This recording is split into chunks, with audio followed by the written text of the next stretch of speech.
পেটের উপরিভাগে তীব্র ব্যথা, এটি কি প্যানক্রিয়াটাইটিস হতে পারে? পেটের উপরিভাগে তীব্র ব্যথা হলে আমরা অনেক সময় এটাকে গ্যাস্ট্রিকের সমস্যা মনে করি, অনেক সময় শুধু পিত্তথলির সমস্যা, পিত্তথলির পাথরের ইনফেকশন, এই জাতীয় সমস্যা মনে করি। কিন্তু প্যানক্রিয়াটাইটিস আরেকটি মারাত্মক রোগ, যেটার কারণেও পেটের উপরিভাগে তীব্র ব্যথা হয়, পাশাপাশি বমি, জ্বর এইসব সিমটমও থাকে। কাদের এটি হতে পারে? মূলত প্যানক্রিয়াটাইটিসের ওয়ার্ল্ড ওয়াইড সবচেয়ে কমন কারণ হচ্ছে অ্যালকোহলিজম বা মদ্যপান।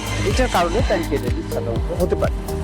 আমাদের দেশে এই কারণটা তুলনামূলক এই হার কম। আমাদের দেশে যে কমন কারণগুলো রয়েছে তার মধ্যে একটি হচ্ছে পিত্তথলির পাথর। অনেক সময় পিত্তথলির পাথর যদি খুব ছোট থাকে, সেই পাথরগুলো কিন্তু আপনার প্যানক্রিয়াসের নালীকে ব্লক করতে পারে। তখন প্যানক্রিয়াসে প্রদাহ হয় বা ইনফেকশন হয়, যাকে আমরা বলি অ্যাকুট প্যানক্রিয়াটাইটিস। এই অ্যাকুট প্যানক্রিয়াটাইটিসের কারণে রোগীদের পেটের উপরিভাগে তীব্র ব্যথা হয়, জ্বর হয়, বমি হয়।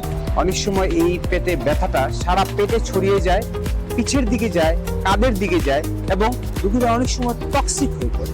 তাদেরকে দ্রুত হাসপাতালে ভর্তি করার প্রয়োজন হয়। সাধারণ ব্যথার ওষুধে কিন্তু এই ব্যথাটা কমতে চায় না।